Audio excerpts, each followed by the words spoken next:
Burrus Frederick Skinner nasceu na Pensilvânia em 1904, onde viveu uma infância estável e plena de afeto, porém com rigorosa disciplina. Após uma frustrada carreira como escritor e jornalista, fez doutorado em psicologia na Universidade de Harvard. Foi o mais famoso representante do behaviorismo, corrente da psicologia fundada pelo também americano John Watson, que dominou o pensamento e a prática da psicologia em escolas e consultórios até os anos 50, e hoje compartilha espaço com outras abordagens da psicologia. No início de sua carreira, Skinner dedicou-se a experiências com ratos e pombos, paralelamente à produção de livros. Criou pequenos ambientes fechados conhecidos como caixas de Skinner, onde observava os animais de laboratório e suas reações aos estímulos. Notabilizou-se como um pesquisador original, desenvolvendo o conceito-chave de seu pensamento, o condicionamento operante, um mecanismo que premia uma determinada resposta de um indivíduo até ele ficar condicionado a associar a necessidade à ação.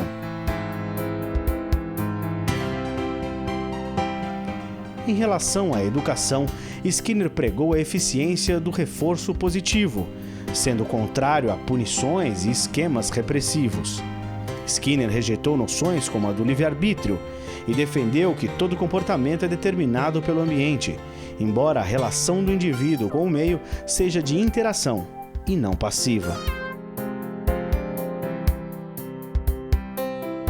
Foi autor de trabalhos controversos nos quais defende o uso de técnicas psicológicas para a modificação do comportamento com o intuito de melhorar a sociedade e tornar o homem mais feliz. Faleceu em 1990. Ele, na verdade, traz uma concepção de homem, uma concepção de mundo que quase que inverte com a lógica tradicional da psicologia até o momento em que ele se apresenta. Skinner foi um dos 3 pensadores mais citados do século XX, ao lado de Freud e Piaget. Uma das razões pelas quais ele é bastante citado é porque ele foi bastante mal compreendido. Ele foi muito confundido com Watson, e o Watson já teve um grande impacto porque ele propõe um estudo científico do homem.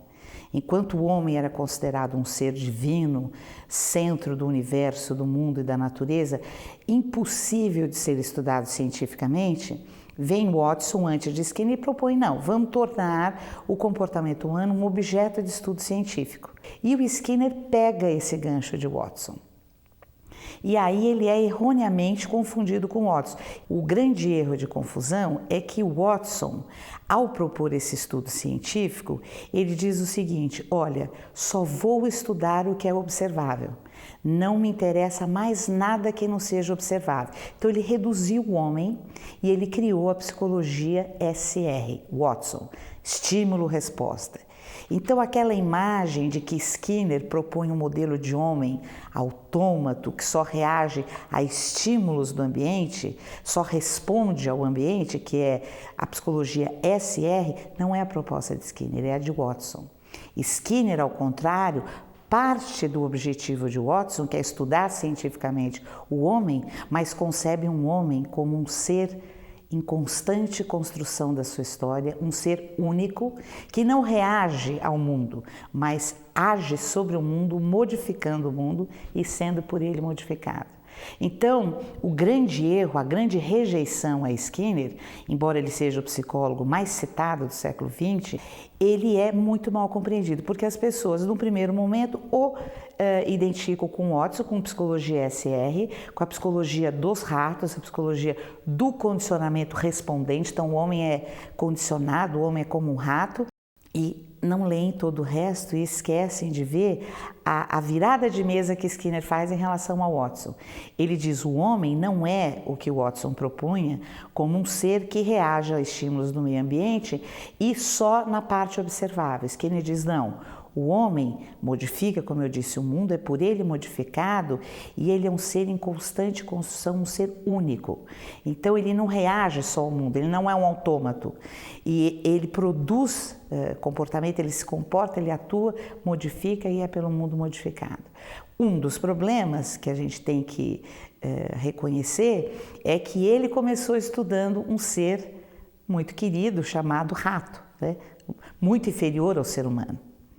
Mas por quê? Porque ele tinha uma preocupação, e aí, tal como Watson, de fazer um estudo científico do homem, né?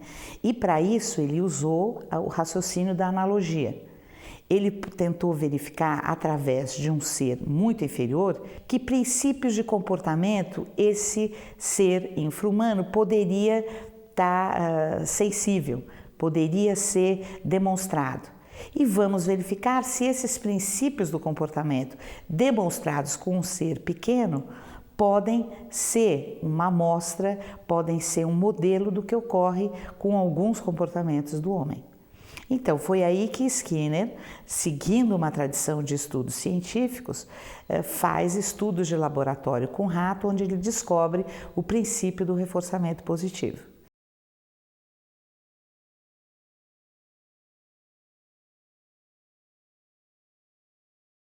Um princípio que é importante ser bem entendido e bem explicado, que é aplicável sim não só ao homem, mas a qualquer ser vivente no planeta Terra. Ou seja, nós somos, enquanto seres vivos, sensíveis ao reforçamento. O que quer dizer isso? Nós somos sensíveis às consequências do nosso comportamento. A gente atua, a gente age, e a depender do que ocorre depois da nossa ação, nós voltaremos a agir da forma como fizemos ou não. Então, de onde Skinner tirou isso? Obviamente não foi do rato. Obviamente ele já tinha várias ideias, né, concebidas sobre o homem, só que ele vai e estuda cientificamente e demonstra inúmeros princípios. Isso durante 20 a 30 anos. E aí as pesquisas com seres humanos começaram na carona, né, dessa lógica de estudar cientificamente, e os princípios de reforçamento positivo e inúmeros outros foram igualmente demonstrados com o homem. Aí as pessoas acostumadas com a tradição judaico-cristã se sentem ofendidas, né, porque é uma perspectiva darwinista, né, uma perspectiva de que eu, ser humano, sou de alguma forma continuidade de outros seres inferiores.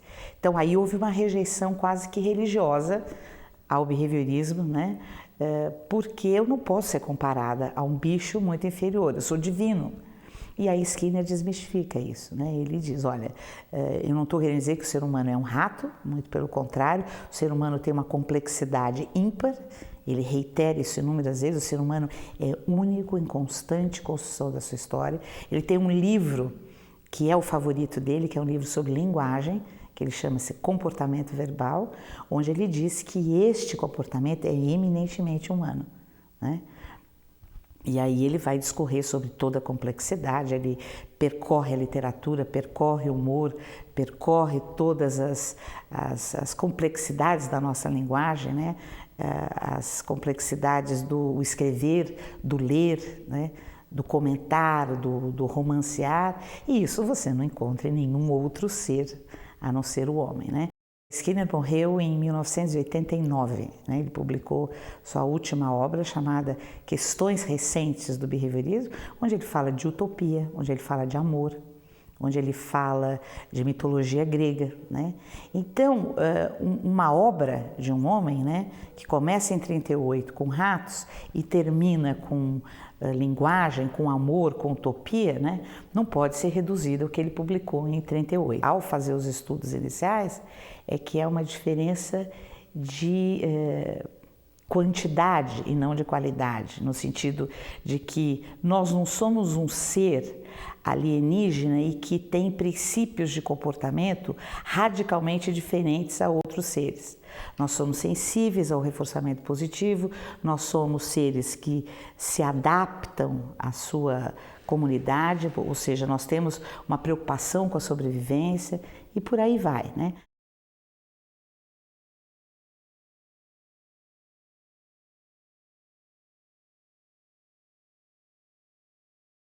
Para Skinner, o ser humano ele é produto de 3 histórias. A história filogenética, que é a história da sua espécie. Então, muito do que ele faz é determinado pela filogênese, pela espécie a que ele pertence.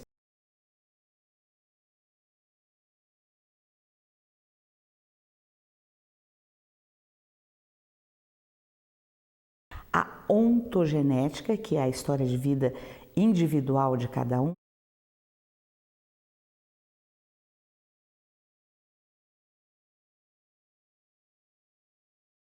e a cultura. Então são os 3 determinantes. Então ninguém pode acusar Skinner de ser reducionista, porque ele está o tempo inteiro falando para a gente que nós somos um ser complexo, que aquilo que a gente faz hoje é determinado pela nossa filogênese, o que nós somos enquanto espécie. Eu sou incapaz de voar, por exemplo. Por mais que o meu educador, o meu professor me ensine a voar literalmente ou subjetivamente, jamais terei asas, porque eu não sou uma ave. A ontogênese, que é como eu construo a minha vida, as minhas relações com meu pai, com a minha mãe, as minhas relações com os meus professores, as relações com os meus amiguinhos da infância, a minha ontogênese e a cultura. A cultura envolve as práticas culturais que são transmitidas através do comportamento verbal ou linguagem. A partir dessa concepção, Skinner tenta explicar como essas histórias são construídas. Aí ele cria o modelo de seleção pelas consequências. Aí começam os primeiros princípios. Ele diz o seguinte: o que nós fazemos é selecionado pelas consequências da nossa ação. E aí, como ele quis mostrar isso? Ele começa nos estudos de laboratório, depois isso é evoluído dentro do behaviorismo para estudos com crianças com atrasos de desenvolvimento, com adultos normais, enfim, com todas as dimensões, com todos os grupos étnicos, etários e de deficiências. O grande princípio descoberto, primeiro, do reforçamento positivo, o que é uma consequência específica que aumenta a probabilidade futura da ação que a precedeu. Então, por exemplo, se você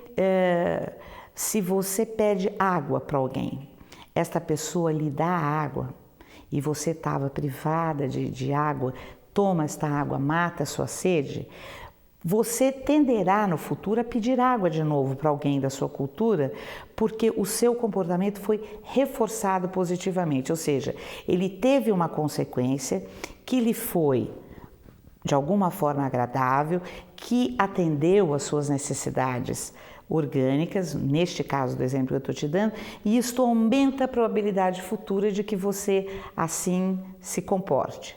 Então aqui tem um aspecto importante, que nem tudo que é reforçador positivo é prazeroso.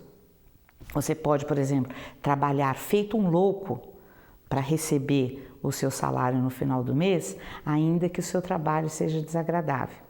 A ciência de Skinner, que é chamada ciência do comportamento humano, ela se propõe a mostrar o que ocorre. Não necessariamente, não necessariamente tem um cunho ideológico neste ocorrer. Então, ele é, obviamente, Skinner é um defensor dos princípios de reforçamento positivo versus os da punição. Os de punição, a gente descobriu que é um tipo de consequência, as consequências punitivas, né, que a gente chama consequências aversivas, que essas decrescem a probabilidade futura da resposta que antecedeu. E pior, elas geram consequências emocionais, geram respostas, emocionais colaterais, geram ansiedade, né, geram descargas de adrenalina, geram tensão, e elas são lamentavelmente usadas na educação. Não é simplesmente você apresentar uma consequência que aumenta a probabilidade da sua ação que foi a descoberta, mas é como fazer. O que é reforçador positivo para um pode não ser para outro. A descoberta de que o ser humano é um ser individual, que tem o seu próprio ritmo, que tem as suas próprias características. Então, embora a gente tenha descoberto princípios comuns, a ontogênese de cada um ela é individual. Então, por exemplo, você apertar a bochecha de uma criança, dizendo, ai que lindo, você pode estar sob a hipótese de que aquilo é agradável para a criança, que aquilo vai aumentar a probabilidade de que ela se dirija a você ou de que ela se aproxime de você, mas não necessariamente. O que é reforçador positivo para um pode ser aversivo para o outro, pode ser punitivo para o outro. Agora, a grande sacada é essa, que nós somos sensíveis ao reforçamento positivo e é isso que nos move. Dito numa linguagem leiga, né, Skinner descobriu que o homem é movido pela satisfação, pelo prazer, né, e pelas consequências da sua ação.